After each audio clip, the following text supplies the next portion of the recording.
I'm that girl who was told by her father, Kiwis can do anything. And we absolutely can do anything. And that could be said for all of humanity. We have the choice to choose to do anything that we want to do. And so this is extraordinary times for my country, my beloved, beautiful country, with these incredibly amazing people who are here to be of service to those who are needing to be supported at this tremendous time. And so Kiwis can do anything, and they can love each other. They can love each other so deeply and so profoundly and so purely. And they can also have other choices to do other things to each other. And it's a choice. And while we can zoom quickly out and see things from the bigger perspective without our emotions on our sleeves, without our heavy hearts, we can see things so much easier with grace and joy as we know what is unfolding and why. But when we choose to feel those feelings, when we choose to feel and tap into the mindsets of certain people and their agendas and their attitudes and their disrespect and their general lack of respect and compassion for those who are freely using their free will to stage a freedom rally, to stage unity, to be able to support each other with love and dancing and happiness and the rights to be able to celebrate each other in a peaceful demonstration, a picnic on a park, a party on a park, in a public space that legally they have full rights to. This land that they have chosen is not an accident or a coincidence, just like there is no accidents and there is no coincidences. You've heard me say many times, and you've also heard them say in many times in many sessions, everything is significant.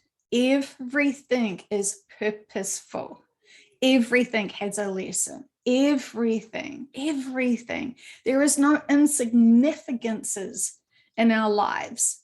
Of course, we often choose to just disregard the millions of little signs and messages and thoughts and wishes from our universe, from our guides, from our collectives, that we have always been given. We are always been guided. We are always supported.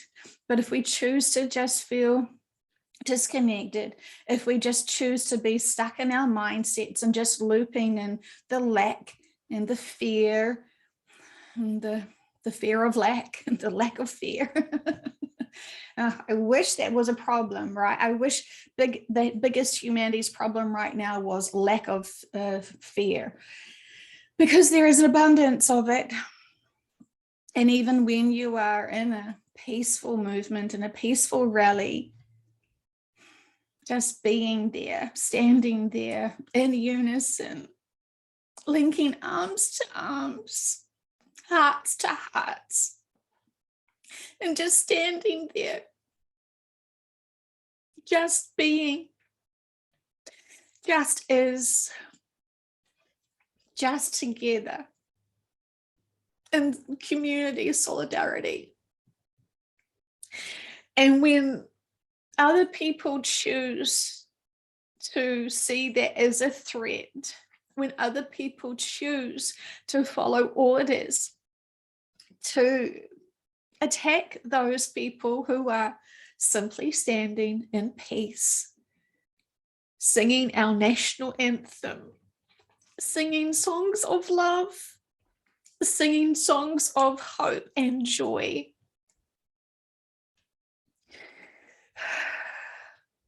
It was a dark day for New Zealand, and our hearts are so heavy.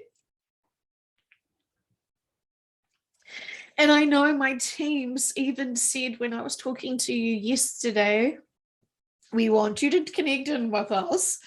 And they made it very firm that they did want me to connect in with them because they wanted to give me that bigger perspective. I was very open to that. And then I got drawn into what was happening and what was unfolding on our Parliament grounds, which is public property. And there is some owners still who own that land who graciously lend that out to have the buildings for Parliament. There's so much going on here. And I know that many countries have already experienced these situations where peaceful freedom rallies of unity and just talking together and not afraid of certain viruses, not afraid of certain rules, because their moral compass has got a higher standard than most. And so they're not afraid to speak out, they're not afraid to be seen, and they're not afraid to be accounted for. So I understand that this is New Zealand's turn for this. And this is beautiful for everyone to have the choices to choose where they're going to stand. Are you going to stand at home watching this on TV? Or are you going to stand with your fellow man and woman and children who are incredible? Those people who are there on those grounds, camping there, having to overcome their fears of what's going to happen to them physically, having to keep themselves balanced and neutral to be able to be heard. These aren't just who you assume would be there. There are professionals, there's doctors, there's nurses, there's lawyers, there's principals, there are teachers, there are midwives. Every industry has a representative, it seems. And when you go and talk to these incredible people and hear their reasons why they can't comply, some of them want to desperately comply. This woman who has already many blood clots in her systems from something else before these mandates came. Her doctor said, absolutely not. You can't have this vaccine. It's going to kill you because it is known to clot. And she already had so many. She already has so many that for her to comply and to follow what her government is wanting her to do will kill her. She knows this. And we know from the bigger perspective, oh, how delightful for her, she gets to shift. But we can't celebrate her yet because she's still here to be of service. She is now not able to do her own job that she is incredibly gifted and skilled at because she cannot take what is going to kill her. So, this is her choice to tell everyone. She's very, very clearly spoken to say, I would love to be able to do this, to comply, but it would cost my life. So what is she supposed to do? She's not getting an exemption. She must do it. So she's had to walk away from her job because they're not allowing her to continue on in her job because she has the audacity and the selfishness to want to live. So emotional. So anyway, my teams, as you know, yesterday were like, call us. We want to chat. And I chose not to. I chose to feel it all. I chose to be physically, energetically in that space that we had just had our children in. And I just sat with that energy and worked through it while not tapping into them. I felt it. I chose to feel it because if I keep putting myself in the higher perspective and refusing to feel all of this, it's a choice to feel this all. Some people could say, oh, you had a total pity party yesterday.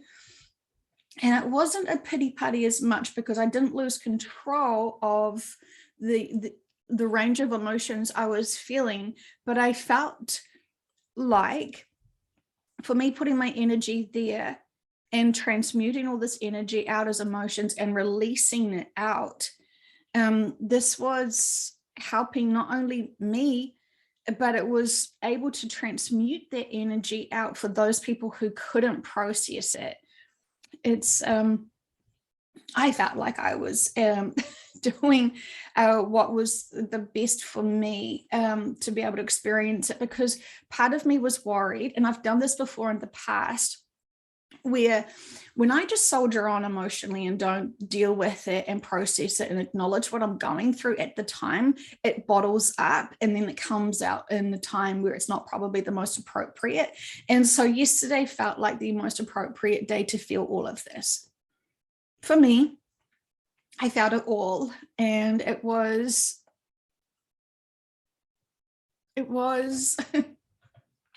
you can imagine what it looks like to have your beloved country fighting each other in an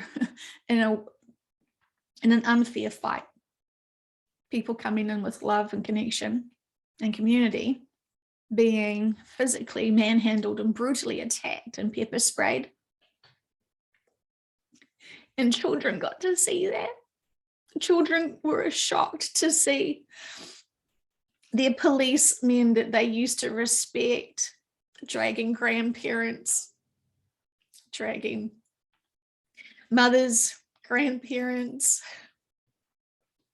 fathers, friends, even their own. I think the youngest that they attacked was 14 years old. And it's shameful. It's so shameful to see all of that, knowing that that police officer and all of those police officers had choices. They are not exempt from these mandates. And there is a current court case from some of the police who want to be able to be seen and heard in court because they don't believe in a religious sense that this is the best for them morally and spiritually. But yet the court system seem to be so slow.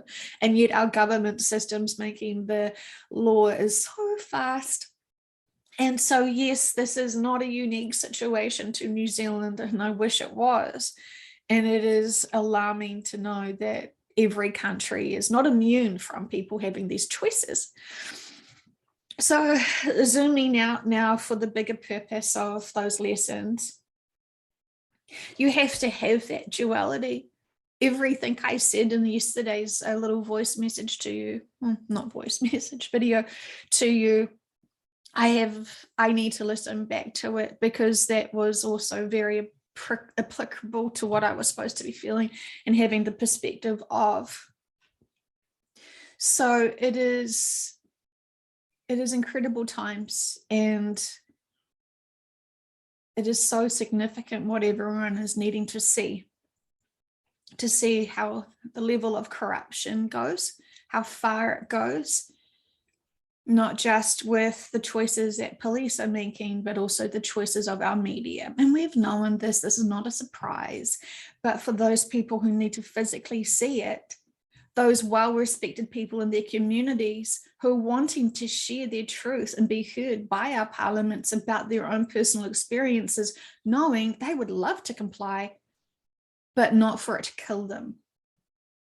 And so, interesting times, my friends, and I'm sorry if this seems self-indulgent that I want to share my feelings and experiences with you. And from the bigger perspective, I know all is well. But this is what they've been trying to say to us for so long. If we haven't done enough of our own inner work, events like this will destroy us easily. Give us so much anger that we want to retaliate. Give us so much fear that we will retreat home. There is so much to be said here, and I know everyone who is there is significantly experiencing something very profound that they needed to experience. Remembering some people have been killed in other lifetimes for speaking their truth and standing up for the right of having freedom. And so for those people who are getting to share their voices and be just supported and loved and nurtured by the rest of the country who knows this agenda, who wants to support them through peace. It is incredible. And this is so empowering and so healing for them. Yes, it was very intensive and very scary yesterday for lots of reasons, but for them to achieve that, to be heard, to be supported, not killed.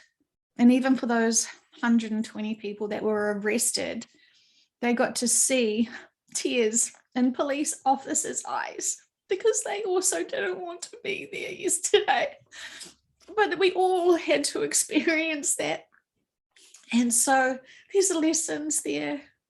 Everyone's awakening at some point, and these horrendous experiences are definitely triggering the emotions.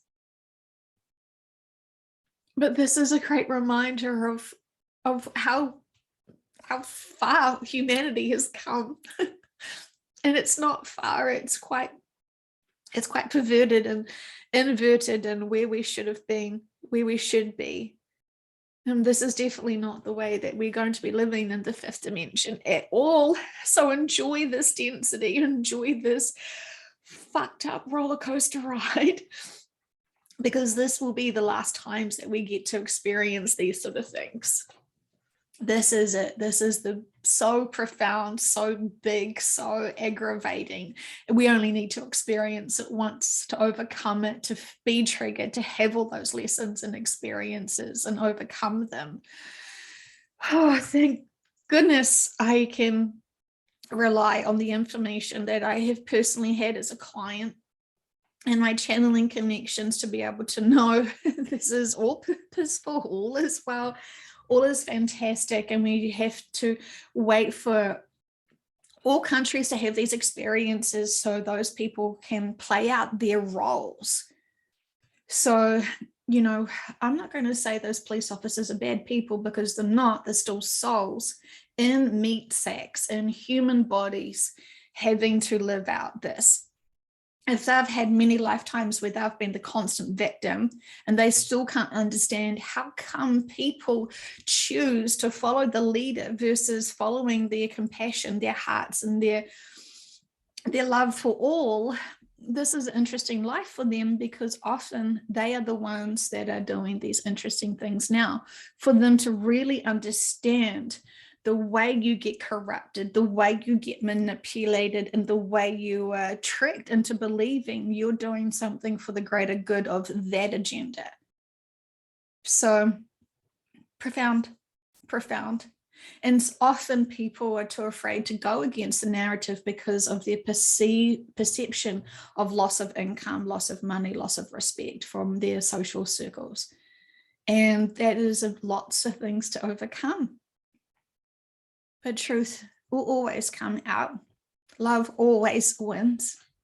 And for those people who are trying to use these events to promote their own agenda, to promote their own fear, to promote their own dramas and disinformation within these peaceful rallies, there is interesting times ahead for you as well.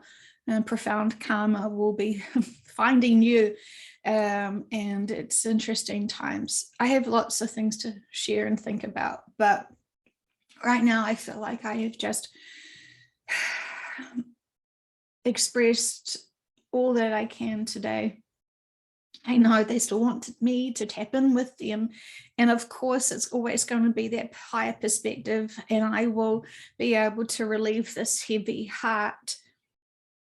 But having this heavy heart has pushed me into doing things that I didn't quite do before.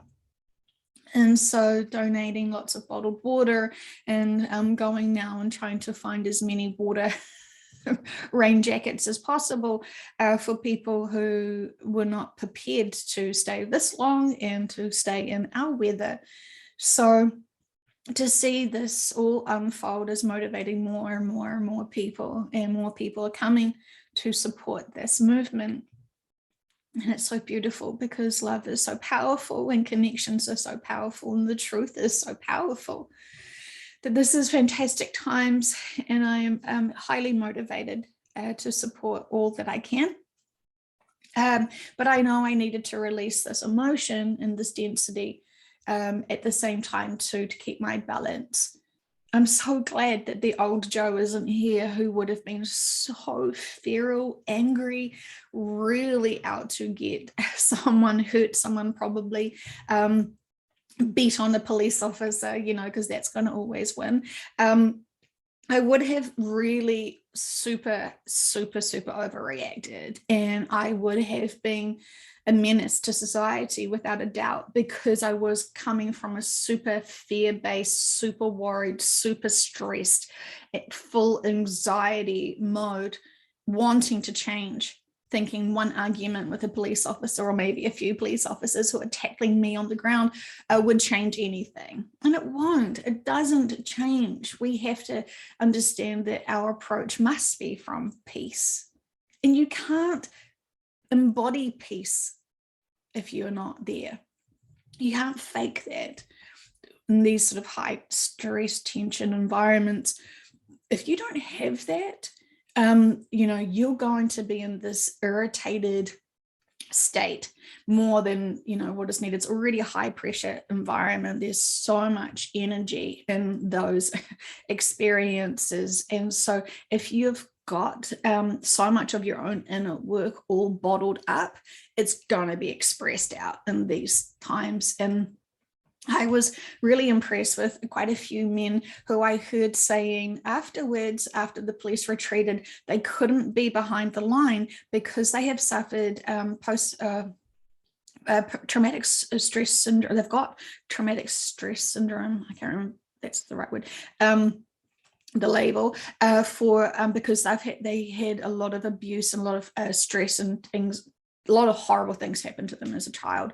And so being in that situation would fully trigger them. And they just knew within themselves, they were not going to put themselves in that situation. And I fully respect that. They were still there supporting, they were still there loving and doing everything that they could to feed people and help people and do all of this stuff. But he knew his limits. He knew he couldn't be there to physically stand and see those police officers eye to eye, because that would have traumatized him and potentially put him in a reactionary spot where he may have fought back. You know, you just, reactions, hurt people, all of the stuff, we all know it, right? So anyway, that's and it's extraordinary how much one simple day can change people and feel like a massive, yesterday felt like it was a year in events and situations, and it was tremendous. So anyway, we know the bigger picture, we know why, and we can respect it all. Even with heavy hearts, we can just trust that there is so much protection there, that everything that needs to play out is purposeful, it is supported, it is allowed for those lessons. And we don't know their life contracts, we don't know what they did in past lifetimes. And so, you know, this is on them. This is whatever it happens to them is for them. And I know that sometimes we want to react for them because it looks horrible and it just is mind-bending. But coming back to neutral, coming back to balance is always going to be helpful for us and helpful for them, for us to be able to serve them and to be able to keep it neutral. Because when we hold on to all that density, we're not serving anyone. In fact, we are just hoarding a lot of tension and a lot of stress. And that does get noticed by everyone, even if they're not aware of energy and they don't know what they are feeling from you, they can feel you still. So there's all these other senses that many people are dismissing that they can't read into, but they are still responding to you and your energy. So just like when you're in your high frequency and you're in that big shining beacon of light and brightness and just extruding love and jazz hands, those people can feel that and want to go to you and be drawn to you because of that frequency.